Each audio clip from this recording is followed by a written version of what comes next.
Welcome back to Altcoin Legion. Today, our video is going to be about Anchor Protocol. This is a new project, well, not that new, but a fairly new project on the Matic or Polygon network. But like with any video, I'd like to start off with a little bit of TA on Bitcoin because all DeFi projects or coins are going to follow what Bitcoin is doing. So we had this little wedge before and a nice breakout, and the breakout called for around 33.5. It come a little bit short and actually touched here, and then now I had a definite breakthrough. So now we're up to this next resistance level now at about 34.7. So this is good. This is bullish for most coins and most DeFi projects that you may be investing in. You may be looking to invest in. It should be pretty good in the last couple of days because Bitcoin has been moving up, so everything should go up with it. So start off here with Anchor Protocol. It's the one thing I really like about it, and the main reason I'm doing the video is because of the 20% you can get from Anchor in the earn section. So now you can deposit UST. Now UST is Anchor's basically USDT or a Tether version of Tether.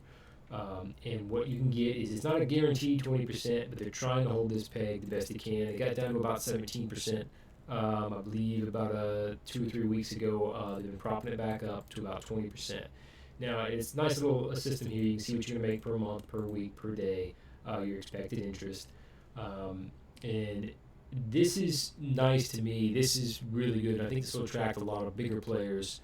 It's hard to find a guaranteed 20. Basically, you won't find a guaranteed 20% on stable coins. And you stake or farm your stable coin here, and you get paid out in stable coin. So that's a big deal. That's really good. You don't have two different underlying assets that are going up and down with the price of Bitcoin. This week it's been up, but last week it was way down. So, when you enter in all these DeFi projects, you got to be careful because, those underlying assets are going to lose value, which means even though you're staking at 300%, 1,000% or 1,000,000%, whatever it is, those underlying assets are losing, which means you're losing value as well as it goes along. So, other than that, a lot of the other systems here, they have a borrow function where you basically bond Luna. So you use the Luna token and you bond it here on this website, which basically means it's locked in as collateral, and then you set it as collateral here. Now you can borrow 50% of the funds that you put in the borrow here. And what you can actually do is, let's say you put up $1,000, you can borrow 500. Now there is a gauge to how much you want to borrow and how much you want to pay back. It won't let you borrow over 30%. So if you put in 1,000, you can borrow 500. You can take that 500, put it back in your collateral, and then you basically can borrow more. But again, every time it's 30% of your collateral. So it's kind of an interesting thing because if you had quite a large sum of money, you can borrow half, put it back into collateral again, and then borrow again. But the APY is about 171 right now. That is the distribution minus the borrow rate. So once you get basically this rate when you put up your collateral, but when you borrow, it's a negative 15%. So then it comes out to 171. When this first got started, I think it was up around 300%. It was there were really good gains involved there.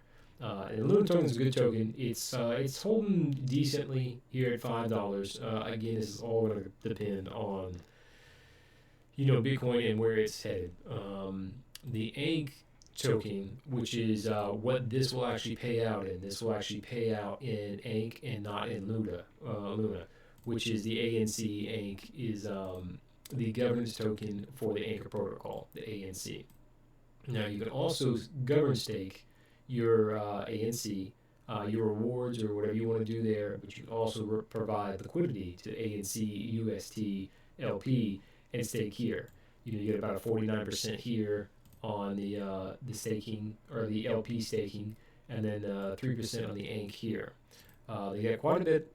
17 million is not bad. It's a fairly new project. And then we have the ANK price is 247.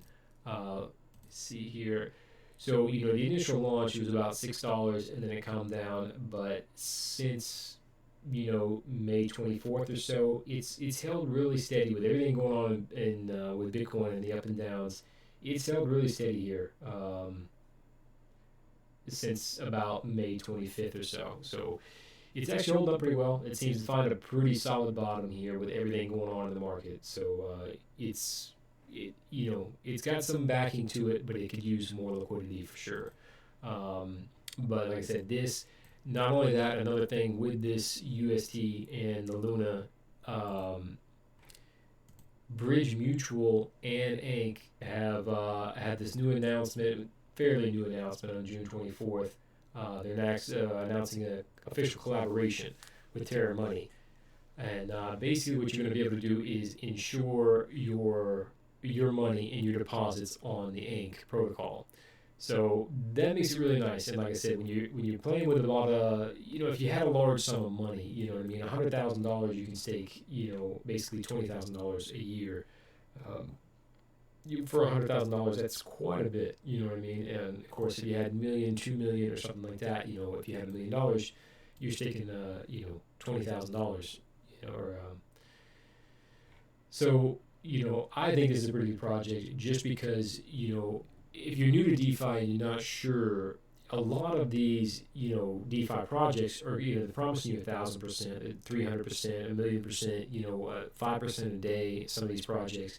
But everything is variable. It's an APY. It's extremely variable. And as more people go in, and your percentage comes down, and a lot of times these don't last forever. A lot of times there's a time limit on DeFi projects as far as how long they're going to keep the rewards up high. Now with Ink, this is supposed to stay the same, 20% pretty much throughout. So that's nice. And the other problem, like I said, with other DeFi projects is that you're staking two different coins. You're providing liquidity for two different coins, and again, those can lose value. Now, if you were smart enough to call the top at 60,000 on Bitcoin and you took some profits, this is a great place to go to get a safe 20% return. Not only can you insure your project, your profits in your deposits, but you're also getting a safe, almost guaranteed 20%.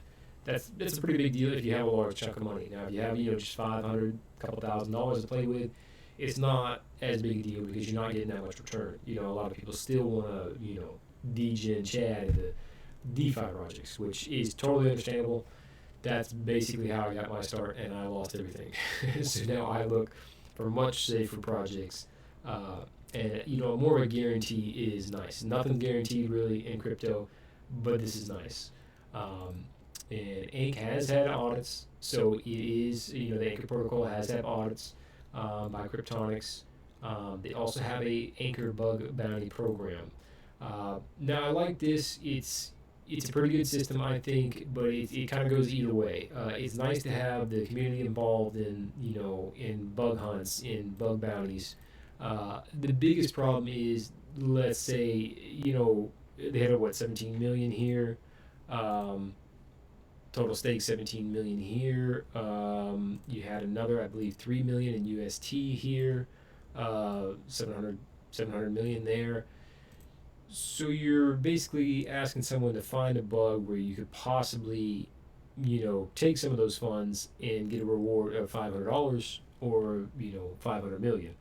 So it is a good system. Depending on the size of the bug and what kind of bug it is, it is nice. But at the same time, to try to, reward someone with $500 honest money, versus something else in crypto, you got to be honest. There's hacks every day, and but it is still good. They're trying to scope out the bugs, and hopefully a small bug they can catch it in time. Not a big deal, but it has had a full audit by Cryptonics, so it is tested, and it's supposed to be safe. A lot of the docs here go over the bonded assets, the money market, loan liquidation. That is one thing I didn't go over with the bonded Luna and providing collateral. I don't have any here or connected in a wallet for you to show you guys the bar that they have. They'll come across with a bar, and they don't like to let you borrow over about 30%. What happens if the price of Luna drops, then the price of your collateral drops. So it depends on what you put in. If you put in $1,000 worth of Luna at $5 and the price drops to 250, then your collateral goes down to 500. It's going to lose half its value because your Luna lost half its value. So it gets you that much closer to liquidation, because when you're borrowing, they don't want you to borrow. They won't let you borrow, and you have a liquidation once you go over 50% of your borrowed collateral. So you have to be careful with that, and take your time and really watch that. They do have alerts, I believe now. They had something new, a new update, where they will actually send you alerts that you're getting close to liquidation and you need to be careful. But again, in this kind of market with BTC in a downtrend, you need to really pay attention to your collateral at this point. In a bull market, you may not have to worry about it. You're just going to keep going up and everything's great. So just be careful. This goes over the token and the governance. A lot of this stuff is kind of boring. I don't want to get into it with you now, but they do have docs right on their homepage. And like I said, this is a pretty good project, I think. I'm going to watch it a lot closer if I ever get to the point where some of these DeFi projects pay off enough and I want to sit in UST. It's great. And it has a lot of adoption in Korea, I believe. There's a big portion of the population there that uses it. What I'd really like to see is, that the 20% staking there, the 20% staking fees there, if there was some way to actually link that to a debit card, that would be huge for adoption. To be able to keep your money in a bank account, and be able to use that crypto card anytime. It's a stable coin, so there shouldn't, it's a little easier to do the math than trying to sell BTC when it's going all over the place. You have a stable coin in there, and you're earning 20%. That would be by far the best bank account on the planet. So, the 20%, if they can come up with some kind of debit card, which I'm sure they're thinking about, could be possible in the future. But there's a lot of regulatory stuff that's going to happen for that. So if you guys enjoyed the video, you guys made it this far, leave me a thumbs up. Subscribe would be great. If nothing else, leave me a comment. Let me know if you guys have seen this project. Anything I left out, feel free to leave me a comment. And appreciate your time. Thanks.